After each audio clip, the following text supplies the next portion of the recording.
Say when.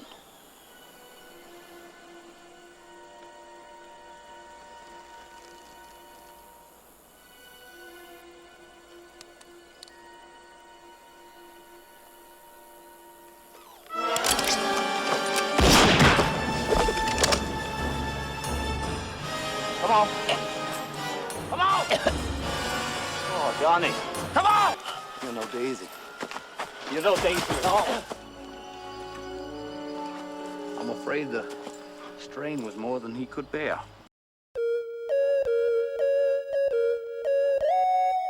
Oh boy, we got ourselves a Kevin Costner epic on our hands, boys. Horizon, an American Saga, part 1 of 4. Have you seen the trailer? It looks amazing. Finally, a movie with actual sets, and what's that? Kevin Costner put his own money into this. $38 million. Wow, that's noble of him. I want to talk to you about Horizon, an American Saga. This is a beautiful, sweeping, epic Western. You pay for it yourself, and it got an 11-minute standing ovation at the Cannes Film Festival. Yeah. The movie is a passion project for Costner, who directs and stars in the epic with 3 more Horizon films in the pipeline.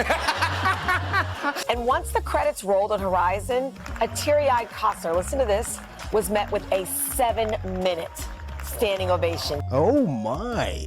It got a 7 or an 11-minute standing ovation at prestigious film festival number 1? Remember when The Whale got a 6-minute standing ovation at prestigious film festival number 2? And that movie was basically a Weird Al Yankovic music video. And the whole world knows I'm fat and I'm proud just to tell me once again who's fat. Yo, ding dong, man. Ding dong, yo. God, this movie was some artsy fartsy dog shit. How could anyone give this any standing ovation after hearing sound effects like this?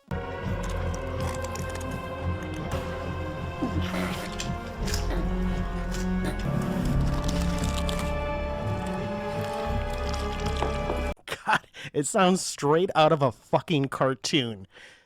Wait a minute. That doesn't mean Horizon's gonna be bad now, is it? Is it?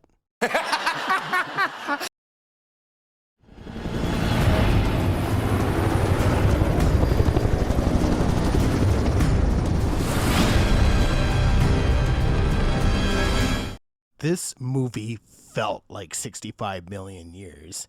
I mean, it was hard to get through. And before I get into the things I hated, let me talk about the things that I actually liked. It was shot beautifully with real backgrounds and very little green screen from what I could tell. This movie feels big and it looks great. It also sounds great and the score is simply fantastic. It really puts you into the time period. Also, some of the acting is great. Danny Houston had a great monologue and it's even in the first trailer. There's no army of this earth that's going to stop those wagons coming, little as they're wanted. That's about all I liked. It was a clog to get through, clocking in just over 3 hours. And speaking of trailers, half of what's shown in both trailers and even full-blown clips Costner brought to talk shows like Jimmy Fallon don't show up in the movie at all.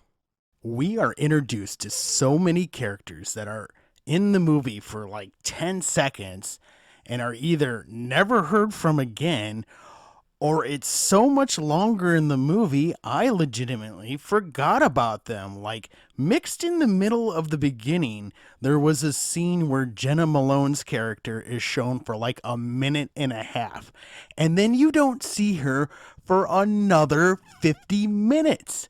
When she showed up again, I thought she was a completely new character. The missionary at the beginning of the movie is great. I was looking forward to seeing him later in the movie, but he's gone after a weird cut. We see him reading the Bible next to the river, foreshadowing the conflict between natives and the settlers when you hear horses galloping in the distance. And the missionary even looks up like he hears it too. But then we cut to a native running from another group of natives in what is actually a badass Last Stand kind of scene.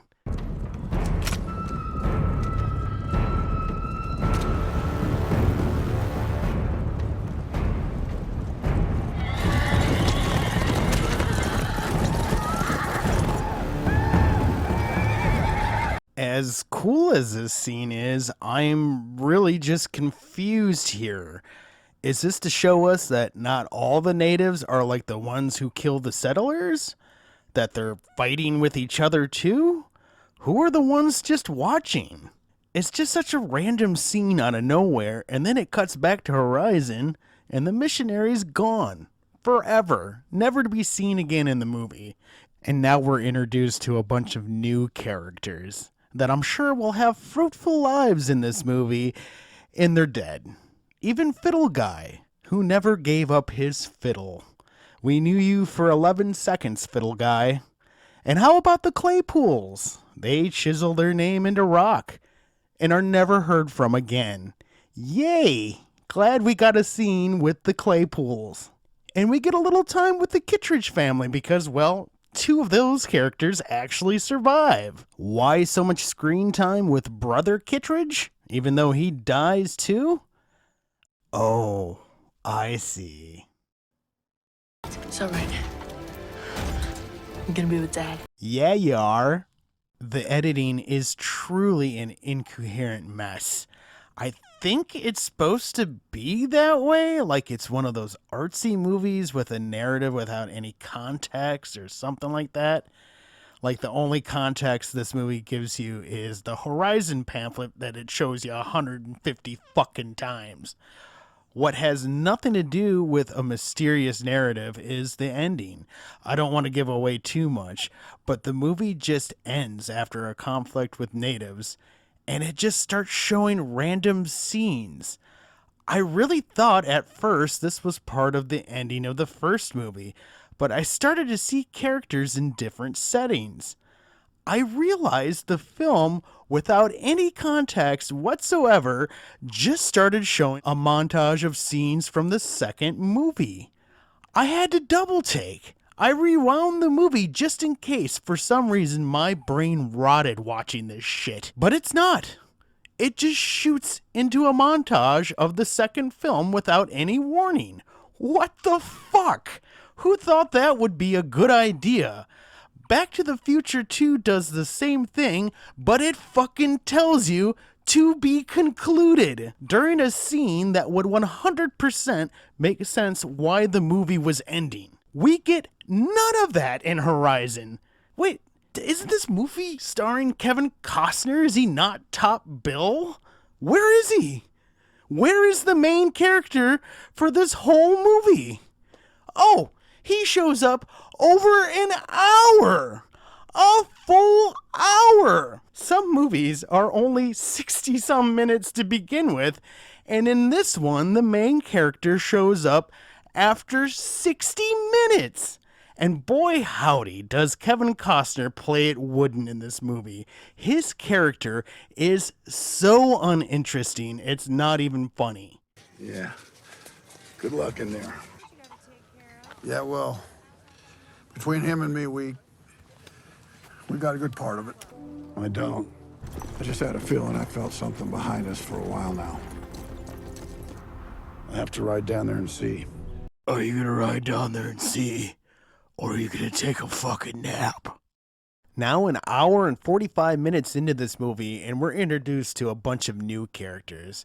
And I'm guessing these are going to be our main townsfolk for Horizon for the next few movies, though I have no idea because this movie's all over the place. For all I know, these people could be butchered in the next 10 minutes. Hell, they could be butchered 10 minutes into the second movie. I don't know. But I must say, after this point in the film, I actually started to kind of enjoy it. We're on the Santa Fe Trail heading into a new frontier and meeting characters that are actually interesting. Get your ass! Hey, that's enough! Mr. Van Weyden, if you want something, you can ask. Even the part with the sergeant here sneaking the bed out of his house so his wife doesn't see he's giving away their deceased daughter's furniture. You know, I like these parts. It feels like the start of a second episode of an HBO series or something. And to be honest, this whole movie really should have been a TV show. If you want an enjoyable Kevin Costner directed Western, check out Open Range. I think the difference here is he didn't write Open Range, and he co-wrote Horizon. And by the way, it does co-star Robert Duvall too, and you can't beat a good Robert Duvall movie. Or you can always put a classic spaghetti western with Clint Eastwood in, or my personal favorite western, Tombstone. You know it has such enjoyable characters when you're even rooting for the bad guys.